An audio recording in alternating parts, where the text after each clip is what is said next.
Item ಯಾವುದೇ ಇರಲಿ try ಮಾಡಿ ಆಚಿ ಚಿಕನ್ ಮಸಾಲಾ. ಕೆಪಿಸಿಸಿ ಪಟ್ಟದ ಮೇಲೆ ಸತೀಶ್ ಜಾರಕಿಹೊಳಿ ಕಣ್ಣು ಸೆದ್ದು ಡಿಕೆ ಬೆನ್ನಲ್ಲೇ ದೆಹಲಿಗೆ ಬಂದಿಳಿದ ಸಾಹುಕಾರ್. ಸಂಪುಟ ಸರ್ಜರಿಗೆ ಶಾಸಕರು ಎಂಎಲ್ಸಿಗಳ ಪಟ್ಟು. ಇನ್ನು ಸಂಪುಟ ಸರ್ಜರಿ ಆದರೆ ನಮಗೂ ಅವಕಾಶ ಕೊಡಿ ಅಂತಿರುವಂತಹ ಶಾಸಕರು. ಈ ಸುದ್ದಿಯನ್ನು ನೋಡೋಣ ಕುರ್ಚಿ ಕ್ಲೈಮ್ಯಾಕ್ಸ್ ನ್ಯೂಸ್ ಟಾಪ್ 9ನಲ್ಲಿ. ಕಾಂಗ್ರೆಸ್ನಲ್ಲಿ ಒಬ್ಬರ ಕುರ್ಚಿ ಮೇಲೆ ಮತ್ತೊಬ್ಬರು ಕಣ್ಣಿಟ್ಟಿದ್ದಾರೆ. ಸಿಎಂ ಪಟ್ಟದ ಮೇಲೆ ಡಿಸಿಎಂ ಡಿಕೆ ಕಣ್ಣಿಟ್ರೆ ಪರಮೇಶ್ವರ್ ನಾನು ಒಂದು ಕೈ ನೋಡೇ ಬಿಡೋಣ ಅಂತಿದ್ದಾರೆ. ಇತ್ತ ಸತೀಶ್ ಜಾರಕಿಹೊಳಿ ಕೂಡ ಕೆಪಿಸಿಸಿ ಅಧ್ಯಕ್ಷರ ಸ್ಥಾನದ ಮೇಲೆ ಕಣ್ಣಿಟ್ಟಿದ್ದಾರೆ. ಸಿಎಂ ಸಿದ್ದರಾಮಯ್ಯ ಡೆಲ್ಲಿ ಭೇಟಿ ಹೊತ್ತಲೇ ಕೆಪಿಸಿಸಿ ಸ್ಥಾನದ ಮೇಲೆ ಕಣ್ಣಿಟ್ಟಿರುವ ಸತೀಶ್ ಜಾರಕಿಹೊಳಿ ತಮ್ಮದೇ ಆದ ತಂತ್ರಗಾರಿಕೆ ಮಾಡ್ತಾ ಇದ್ದಾರೆ. ತಮ್ಮದೇ ಆದ ಲೆಕ್ಕಾಚಾರದಲ್ಲಿದ್ದಾರೆ. ಸಿಎಂ ಜೊತೆ ಒಂದಷ್ಟು ಆಪ್ತ ಸಚಿವರು ದೆಹಲಿಗೆ ಹೋಗ್ತಾ ಇದ್ರೆ ಸಚಿವ ಸತೀಶ್ ಜಾರಕಿಹೊಳಿ ಪ್ರತ್ಯೇಕವಾಗಿ ಡೆಲ್ಲಿಗೆ ಭೇಟಿ ಕೊಟ್ಟಿದ್ದಾರೆ. ಇದಷ್ಟೇ ಅಲ್ಲದೆ ಹೈಕಮಾಂಡ್ ಬುಲಾವ್ ಹಿನ್ನೆಲೆ ಸಚಿವ ಪ್ರಿಯಾಂಕ್ ಖರ್ಗೆ ಸಹ ದೆಹಲಿಗೆ ಹೋಗ್ತಾ ಇದ್ದಾರೆ. ದೆಹಲಿಗೆ ತೆರಳೋದಕ್ಕೂ ಮುನ್ನ ಮಾತನಾಡಿದ ಸಚಿವ ಸತೀಶ್ ಜಾರಕಿಹೊಳಿ ಕೆಪಿಸಿಸಿ ಅಧ್ಯಕ್ಷ ಸ್ಥಾನದ ಬಗ್ಗೆ ಹೈಕಮಾಂಡ್ ಚರ್ಚೆ ಮಾಡಿಲ್ಲ. ನಾನು ಹಿಂದಿನ ಹಲವು ಚುನಾವಣೆಗಳಲ್ಲಿ ನನ್ನ ಸಾಮರ್ಥ್ಯ ಸಾಬೀತು ಮಾಡಿದ್ದೇನೆ. ಹೈಕಮಾಂಡ್ ಕರೆದು ಮಾತನಾಡಿದ್ರೆ ಅಭಿಪ್ರಾಯ ಹೇಳ್ತೇನೆ ಅಂತ ಹೇಳಿದ್ರು. ಏನನ್ನ ಈಗ ನಾವಿಲ್ಲಿ ಕುಂತು ಬೆಂಗಳೂರಲ್ಲಿ ಏನು ಹೇಳಲಿಕ್ಕಾಗಲ್ಲ. ಅವ್ರು ಏನು ಚರ್ಚೆ ಮಾಡಿದ್ದಾರೆ ಮುಖಂಡರು, ನಾಳೆ ಯಾರ್ಯಾರು ಸಭೆಯಲ್ಲಿ ಯಾರ್ಯಾರು ಇರ್ತಾರೆ ಅವ್ರ ಮೇಲೆ ಡಿಪೆಂಡ್ ಆಗುತ್ತೆ. ಮುಂದುವರಿಸ್ತಾರ ತೆಗಿತಾರ ಬೇರೆ ಅವ್ರು ಮಾಡ್ತಾರೆ, ಅದು ಚರ್ಚೆ ಇಲ್ಲ. ಈ ಇತ್ಯಾರ್ಥಿ ಹೆಂಗೆ ಗೊಂದಲ ಬಗೆಹರಿಸ್ಬೇಕು ಅನ್ನೋದು ನಮ್ಮ ಪಕ್ಷದ ಮುಂದಿರುವಂಥ ಪ್ರಶ್ನೆ ಅಥವಾ ಸವಾಲು. ಇನ್ನು ದೆಹಲಿಯಲ್ಲಿ ಮಾತನಾಡಿದ ಸತೀಶ್ ಜಾರಕಿಹೊಳಿ ಇವತ್ತು ದಿನಾಂಕ ನಿಗದಿಯಾಗಿದೆ. ಒಂದೊಂದೇ ವಿಚಾರ ಇತ್ಯರ್ಥವಾಗುವ ವಿಶ್ವಾಸವಿದೆ. ನಾನು ಪ್ರತ್ಯೇಕವಾಗಿ ಹೈಕಮಾಂಡ್ ನಾಯಕರನ್ನ ಭೇಟಿಯಾಗಲ್ಲ. ಸಭೆಯಲ್ಲಿ ಅಧ್ಯಕ್ಷರು ಸಹೋದ್ಯೋಗಿಗಳು ಇರ್ತಾರೆ. ಅಜೆಂಡಾ ಏನು ಅನ್ನೋದರ ಮೇಲೆ ಕೆಪಿಸಿಸಿ ಅಧ್ಯಕ್ಷ ಸ್ಥಾನದ ವಿಚಾರ ನಿರ್ಧಾರವಾಗಲಿದೆ ಅಂತ ಹೇಳಿದ್ದಾರೆ.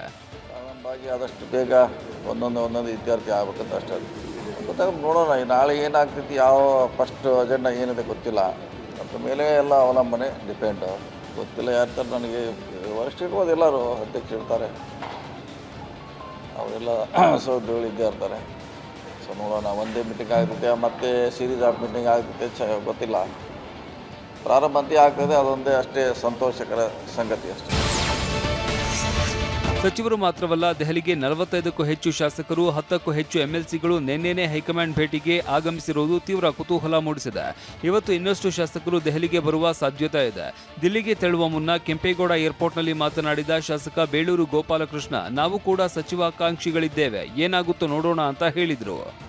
ಖಂಡಿತ ಅವತ್ತೇ ಹೇಳಿದೆ, ನಾವು ಒಂದು ಆಕಾಂಕ್ಷಿಗಳಿದ್ದೀವಿ. ಅದಕ್ಕಂತೂ ಹೆಚ್ಚಾಗಿ ಏನು ನಡೀತದೆ ನೋಡೋಣ. ಮುಂದಿನ ಸಂಪುಟ ರಚನೆ ಆಗುತ್ತೋ ಇಲ್ವೋ ಗೊತ್ತಿಲ್ಲ.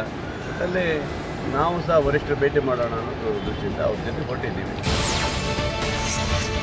ಎಂಎಲ್ಸಿ ನಾಗರಾಜ್ ಯಾದವ್ ಮಾತನಾಡಿ, ಸಂಪುಟ ಸರ್ಜರಿ ಆದರೆ ನಮಗೂ ಅವಕಾಶ ಕೊಡಿ ಅಂತ ಆಗ್ರಹಿಸಿದ್ರು. ಮುಂದಿನ ರೀಶಫಲಲ್ಲಿ ನಮ್ಮಂಥವರ ಯುವಕರು ಕೂಡ ಭಾಳ ವರ್ಷಗಳಿಂದ ಕೆಲಸ ಮಾಡಿರ್ತಕ್ಕಂಥ ನಮ್ಮಂಥವ್ರಿಗೂ ಕೂಡ ಅವಕಾಶಗಳು ಕೊಡಬೇಕು. ನಾನು ಮುಖ್ಯ ವಕ್ತಾರನಾಗಿ ಪಕ್ಷವನ್ನು ಯಾವಾಗಲೂ ಕೂಡ ಡಿಫೆಂಡ್ ಮಾಡ್ಕೊಂಡು ಬಂದಿರತಕ್ಕಂಥ ನಾವು ಒಬ್ಬ ನಿಷ್ಠಾವಂತ ಕಾರ್ಯಕರ್ತರಿಗೆ ಕೊಡೋದಾದರೆ ನಮ್ಮಂಥವ್ರಿಗೂ ಕೊಡಬೇಕು ಅಂತಕ್ಕಂಥ ವಿಚಾರಗಳನ್ನು ಕೇಳ್ತೀವಿ. ರಾಜ್ಯಸಭೆಯಲ್ಲೂ ಕೂಡ ನಮ್ಮಂಥವ್ರಿಗೆ ಕಾರ್ಯಕರ್ತರಿಗೆ ಅವಕಾಶ ಮಾಡಿಕೊಡಿ ಅಂತಕ್ಕಂಥ ವಿಚಾರನ ಮನವಿ ಮಾಡಿದ್ದೇನೆ.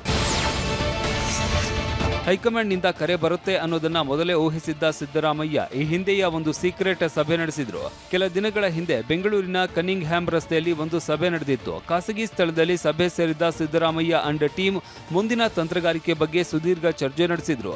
ನವದೆಹಲಿಗೆ ಕರೆದರೆ ಒಟ್ಟಾಗಿ ತೆರಳುವುದಕ್ಕೆ ಅಂದೇ ನಿರ್ಧರಿಸಿದ್ರು. ಹೈಕಮಾಂಡ್ ಮುಂದೆ ಪರಮೇಶ್ವರ್ ಹೆಸರು ಪ್ರಸ್ತಾಪಕ್ಕೂ ತೀರ್ಮಾನಿಸಿದ್ರು. ಸಿಎಂ ಜೊತೆ ಹೈಕಮಾಂಡ್ ಯಾವ ವಿಷಯ ಪ್ರಸ್ತಾಪಿಸ್ತಾರೋ ಆ ವಿಚಾರದ ಮೇಲೆ ಮುಂದಿನ ನಿರ್ಧಾರ ತೆಗೆದುಕೊಳ್ಳೋಣ ಅಂತ ಸಿಎಂ ಆಪ್ತರು ಕೂಡ ಪರೋಕ್ಷವಾಗಿ ಶಕ್ತಿ ಪ್ರದರ್ಶನ ಮಾಡಿದ್ರು. ಹೀಗಾಗಿನೇ ಸಿಎಂ ಹಿಂಡು ದಂಡು ಕಟ್ಕೊಂಡು ದೆಹಲಿಗೆ ಹೋಗಿದ್ದಾರೆ. ಒಂದ್ ವೇಳೆ ಅಧಿಕಾರ ಹಂಚಿಕೆ ಚರ್ಚೆಯಾದರೆ ಸಿದ್ದರಾಮಯ್ಯ ಪರ್ಯಾಯ ದಾಳ ಉರುಳಿಸುವುದಕ್ಕೆ ಸಜ್ಜಾಗಿದ್ದಾರೆ. ಸಭೆ ಅಜೆಂಡಾ ಸಿದ್ಧಪಡಿಸಿಕೊಂಡಿರುವ ಸಿಎಂ ಹೈಕಮಾಂಡ್ ಬಳಿ 2 ರಿಂದ 3 ದಿನ ಸಮಯ ಕೇಳುವ ಸಾಧ್ಯತೆ ಇದೆ.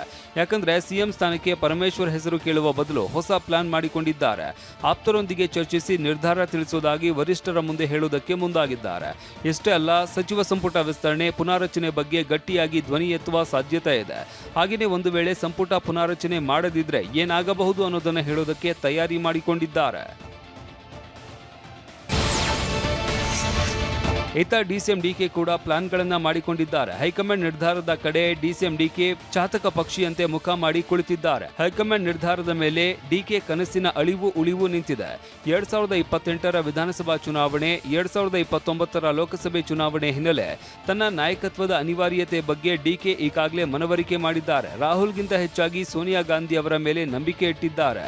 ಈ ದೆಹಲಿ ಭೇಟಿ ಕೇವಲ ಸಂಪುಟ ಪುನಾರಚನೆ ಮಾತ್ರ ಸೀಮಿತವಾದರೆ ಡಿಕೆಗೆ ಹಿನ್ನಡೆಯಾಗಲಿದೆ. ಹೀಗಾಗಿ ಮೊದಲು ಸಿಎಂ ಬದಲಾವಣೆ ವಿಷಯ ಬಗೆಹರಿಸುವುದಕ್ಕೆ ಡಿಕೆ ಪಟ್ಟು ಹಿಡಿಯುವ ಸಾಧ್ಯತೆ ಇದೆ. ಇದಕ್ಕಾಗಿಯೇ ತನ್ನ ಜೊತೆಗಿರುವ ಶಾಸಕರ ಬಲವನ್ನು ಸಾಬೀತುಪಡಿಸುವ ಯತ್ನವನ್ನ ಮಾಡುವ ಸಾಧ್ಯತೆ ಇದೆ.